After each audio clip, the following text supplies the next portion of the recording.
ನಮಸ್ಕಾರ ಭಕ್ತರೇ. ಶ್ರಾವಣ ಗುರುವಾರದ ಈ ದಿನ ನಾವು ಸರ್ವಗುರು ಮಂತ್ರವನ್ನು ಕೇಳೋಣ.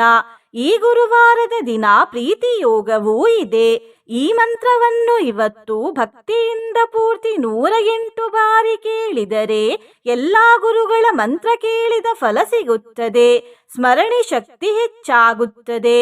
ನಕಾರಾತ್ಮಕ ಶಕ್ತಿಗಳ ದುಷ್ಪ್ರಭಾವ ಕಡಿಮೆಯಾಗುತ್ತದೆ. ಸುಖ ಪ್ರಾಪ್ತಿಯಾಗುತ್ತದೆ ಮತ್ತು ಪುಣ್ಯಫಲಗಳು ವೃದ್ಧಿಯಾಗುತ್ತವೆ. ಇಂದಿನ ಭಗವದ್ಗೀತೆಯ ಜ್ಞಾನ ಹೀಗಿದೆ.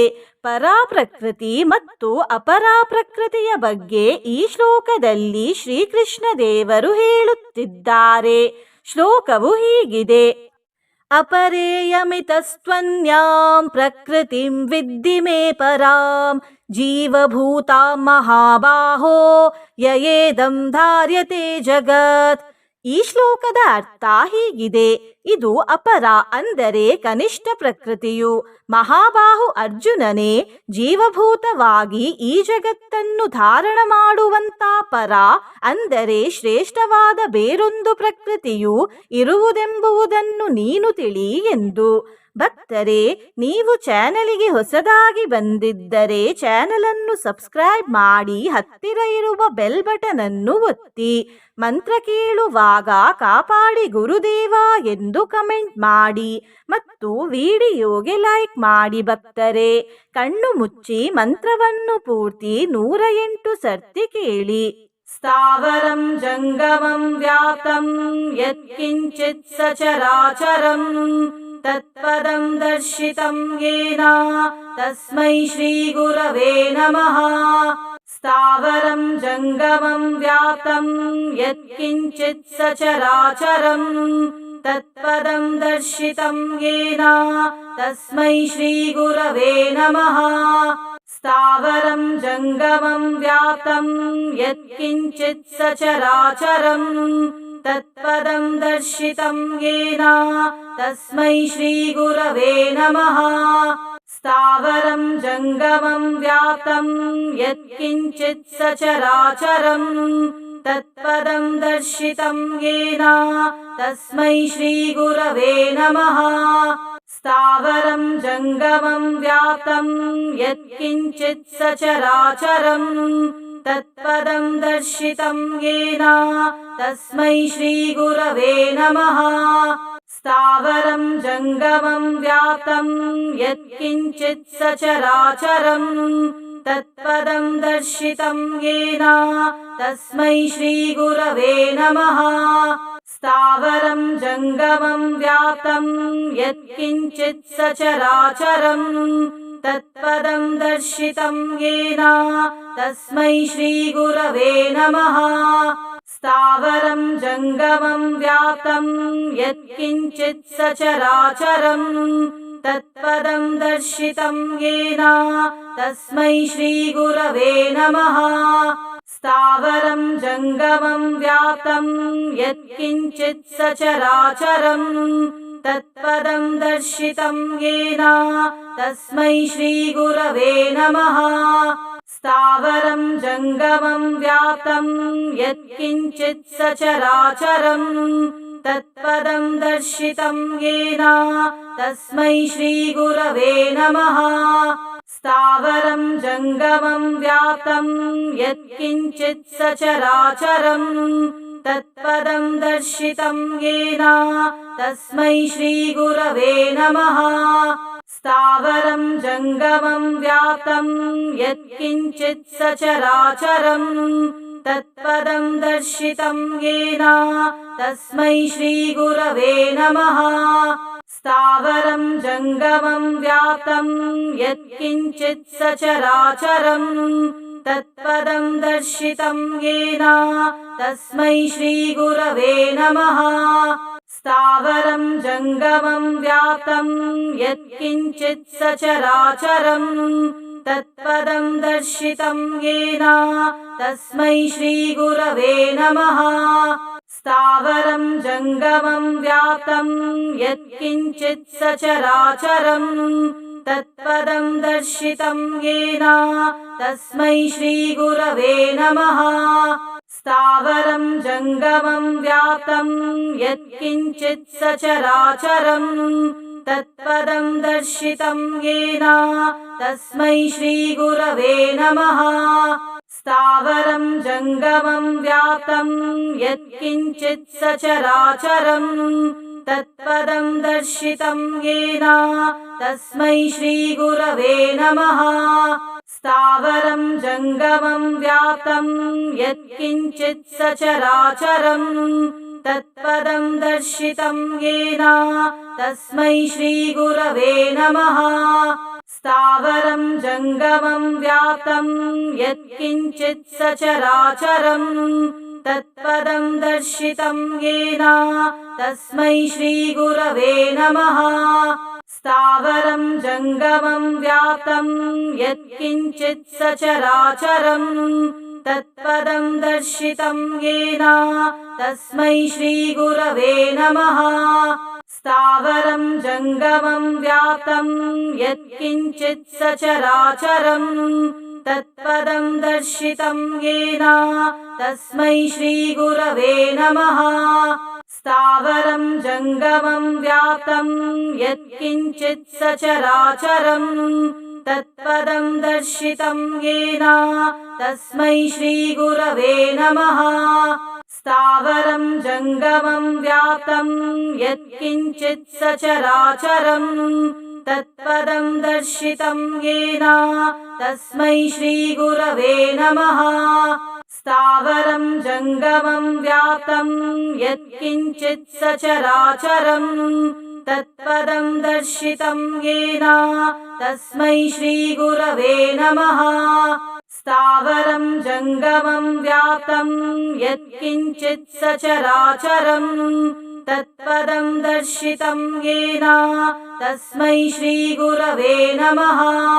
स्थावरं जङ्गमं व्याप्तं यत्किञ्चित् सचराचरं तत्पदं दर्शितं येन तस्मै श्रीगुरवे नमः। स्थावरं जङ्गमं व्याप्तं यत्किञ्चित् सचराचरं तत्पदं दर्शितं येन तस्मै श्रीगुरवे नमः।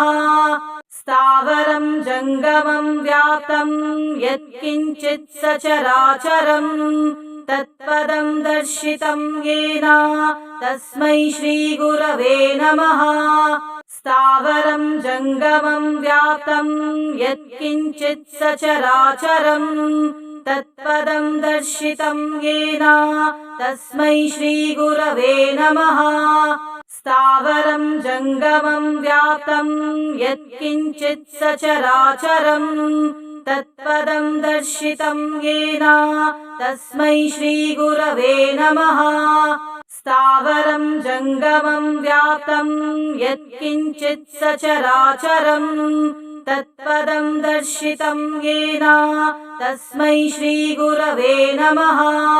स्थावरं जङ्गमं व्याप्तं यत्किञ्चित् सचराचरं तत्पदं दर्शितं येन तस्मै श्रीगुरवे नमः।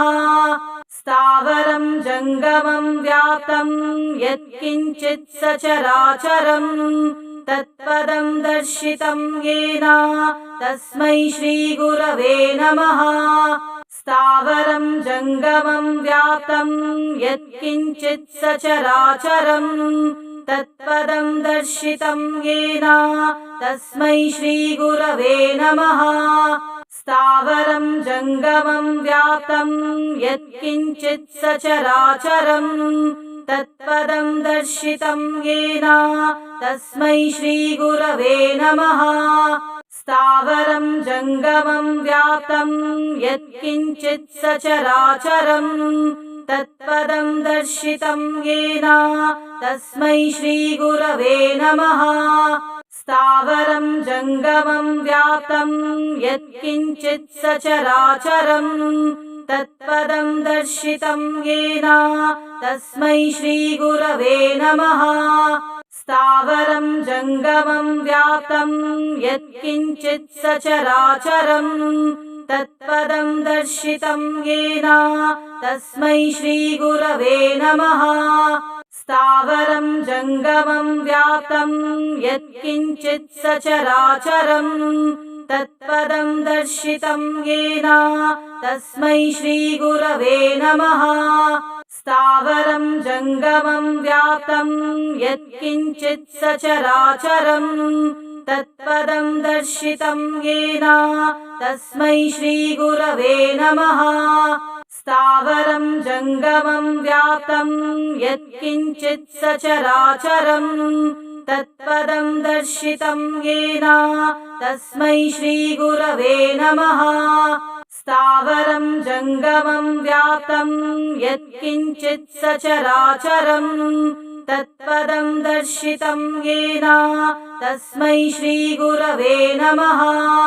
स्थावरं जङ्गमं व्याप्तं यत्किञ्चित् सचराचरं तत्पदं दर्शितं येन तस्मै श्रीगुरवे नमः। स्थावरं जङ्गमं व्याप्तं यत्किञ्चित् सचराचरं तत्पदं दर्शितं येन तस्मै श्रीगुरवे नमः। स्थावरं जङ्गमं व्याप्तं यत्किञ्चित् सचराचरं तत्पदं दर्शितं येन तस्मै श्रीगुरवे नमः। स्थावरं जङ्गमं व्याप्तं यत्किञ्चित् सचराचरं तत्पदं दर्शितं येन तस्मै श्रीगुरवे नमः। स्थावरं जङ्गमं व्याप्तं यत्किञ्चित् सचराचरं तत्पदं दर्शितं येन तस्मै श्रीगुरवे नमः। स्थावरं जङ्गमं व्याप्तं यत्किञ्चित् सचराचरं तत्पदं दर्शितं येन तस्मै श्रीगुरवे नमः। स्थावरं जङ्गमं व्याप्तं यत्किञ्चित् सचराचरं तत्पदं दर्शितं येन तस्मै श्रीगुरवे नमः। स्थावरं जङ्गमं व्याप्तं यत्किञ्चित् सचराचरं तत्पदं दर्शितं येन तस्मै श्रीगुरवे नमः। स्थावरं जङ्गमं व्याप्तं यत्किञ्चित् सचराचरं तत्पदं दर्शितं येन तस्मै श्रीगुरवे नमः। स्थावरं जङ्गमं व्याप्तं यत्किञ्चित् सचराचरं तत्पदं दर्शितं येन तस्मै श्रीगुरवे नमः। स्थावरं जङ्गमं व्याप्तं यत्किञ्चित् सचराचरं तत्पदं दर्शितं येन तस्मै श्रीगुरवे नमः। स्थावरं जङ्गमं व्याप्तं यत्किञ्चित् सचराचरं तत्पदं दर्शितं येन तस्मै श्रीगुरवे नमः। स्थावरं जङ्गमं व्याप्तं यत्किञ्चित् सचराचरं तत्पदं दर्शितं येन तस्मै श्रीगुरवे नमः। स्थावरं जङ्गमं व्याप्तं यत्किञ्चित् सचराचरं तत्पदं दर्शितं येन तस्मै श्रीगुरवे नमः। स्थावरं जङ्गमं व्याप्तं यत्किञ्चित् सचराचरं तत्पदं दर्शितं येन तस्मै श्रीगुरवे नमः। स्थावरं जङ्गमं व्याप्तं यत्किञ्चित् सचराचरं तत्पदं दर्शितं येन तस्मै श्रीगुरवे नमः।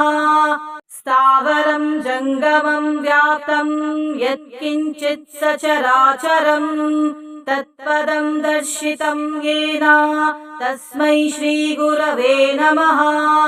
स्थावरं जङ्गमं व्याप्तं यत्किञ्चित् सचराचरं तत्पदं दर्शितं येन तस्मै श्रीगुरवे नमः। स्थावरं जङ्गमं व्याप्तं यत्किञ्चित् सचराचरं तत्पदं दर्शितं येन तस्मै श्रीगुरवे नमः। स्थावरं जङ्गमं व्याप्तं यत्किञ्चित् सचराचरम् तत्पदं दर्शितं येन तस्मै श्रीगुरवे नमः। स्थावरं जङ्गमं व्याप्तं यत्किञ्चित् सचराचरम् तत्पदं दर्शितं येन तस्मै श्रीगुरवे नमः। स्थावरं जङ्गमं व्याप्तं यत्किञ्चित् सचराचरम् तत्पदं दर्शितं येन तस्मै श्रीगुरवे नमः। स्थावरं जङ्गमं व्याप्तं यत्किञ्चित् सचराचरम् तत्पदं दर्शितं येन तस्मै श्रीगुरवे नमः। स्थावरं जङ्गमं व्याप्तं यत्किञ्चित् सचराचरम् तत्पदं दर्शितं येन तस्मै श्रीगुरवे नमः। स्थावरं जङ्गमं व्याप्तं यत्किञ्चित् सचराचरम् तत्पदं दर्शितं येन तस्मै श्रीगुरवे नमः। स्थावरं जङ्गमं व्याप्तं यत्किञ्चित् सचराचरम् तत्पदं दर्शितं येन तस्मै श्रीगुरवे नमः। स्थावरं जङ्गमं व्याप्तं यत्किञ्चित् सचराचरम् तत्पदं दर्शितं येन तस्मै श्रीगुरवे नमः। स्थावरं जङ्गमं व्याप्तं यत्किञ्चित् सचराचरम् तत्पदं दर्शितं येन तस्मै श्रीगुरवे नमः। स्थावरं जङ्गमं व्याप्तं यत्किञ्चित् सचराचरम् तत्पदं दर्शितं येन तस्मै श्रीगुरवे नमः। स्थावरं जङ्गमं व्याप्तं यत्किञ्चित् सचराचरम् तत्पदं दर्शितं येन तस्मै श्रीगुरवे नमः। स्थावरं जङ्गमं व्याप्तं यत्किञ्चित् सचराचरम् तत्पदं दर्शितं येन तस्मै श्रीगुरवे नमः। स्थावरं जङ्गमं व्याप्तं यत्किञ्चित् सचराचरम् तत्पदं दर्शितं येन तस्मै श्रीगुरवे नमः। स्थावरं जङ्गमं व्याप्तं यत्किञ्चित् सचराचरम् तत्पदं दर्शितं येन तस्मै श्रीगुरवे नमः। स्थावरं जङ्गमं व्याप्तं यत्किञ्चित् सचराचरम् तत्पदं दर्शितं येन तस्मै श्रीगुरवे नमः। स्थावरं जङ्गमं व्याप्तं यत्किञ्चित् सचराचरम् तत्पदं दर्शितं येन तस्मै श्रीगुरवे नमः। स्थावरं जङ्गमं व्याप्तं यत्किञ्चित् सचराचरम् तत्पदं दर्शितं येन तस्मै श्रीगुरवे नमः।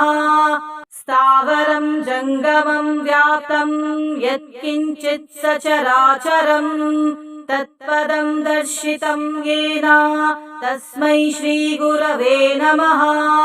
स्थावरं जङ्गमं व्याप्तं यत्किञ्चित् सचराचरम् तत्पदं दर्शितं येन तस्मै श्रीगुरवे नमः।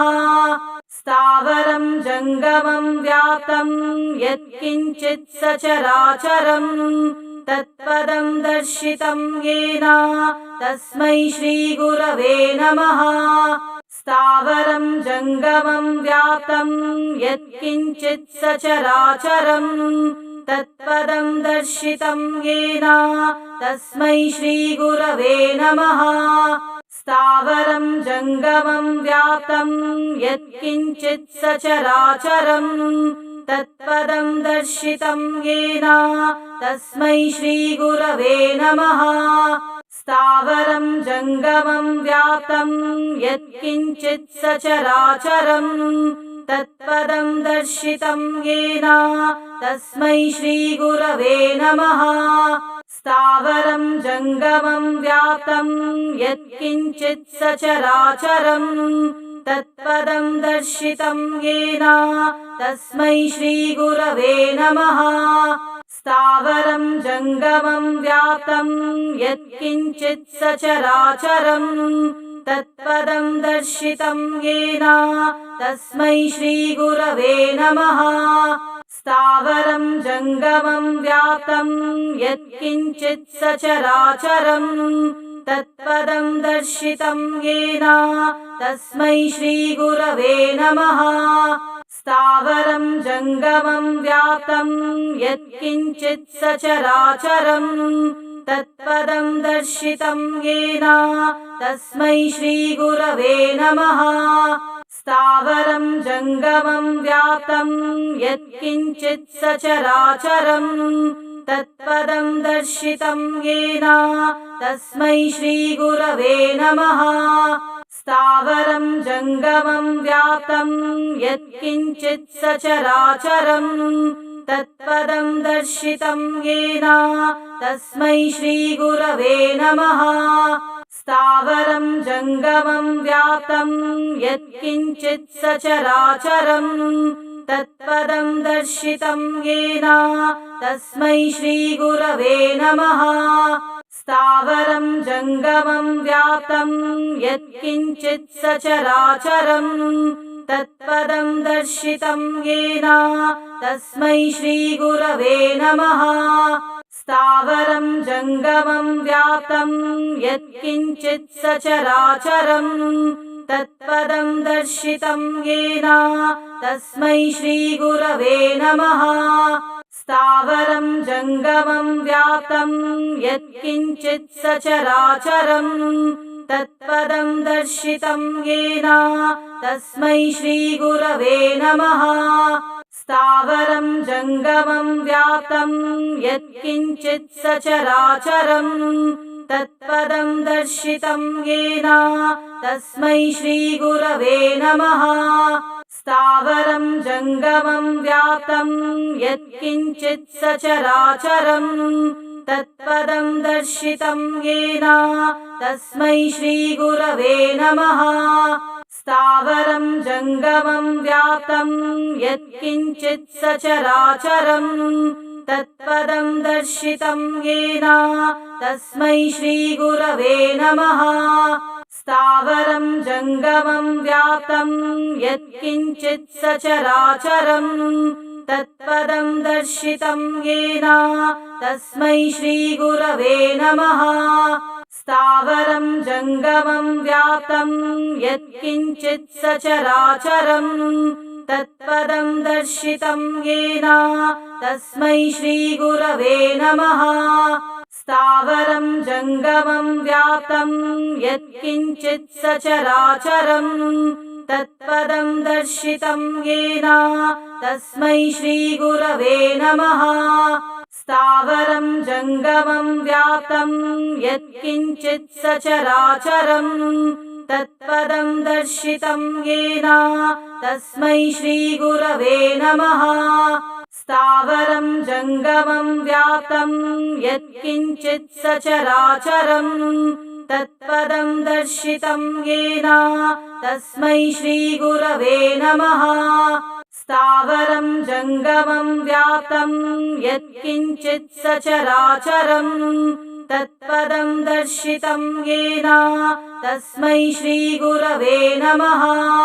स्थावरं जङ्गमं व्याप्तं यत्किञ्चित् सचराचरम् तत्पदं दर्शितं येन तस्मै श्रीगुरवे नमः।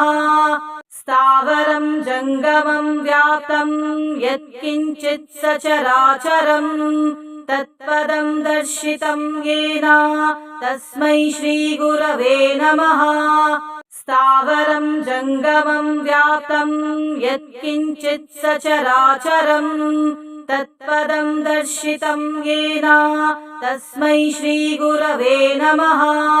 स्थावरं जङ्गमं व्याप्तं यत्किञ्चित् सचराचरम् तत्पदं दर्शितं येन तस्मै श्रीगुरवे नमः।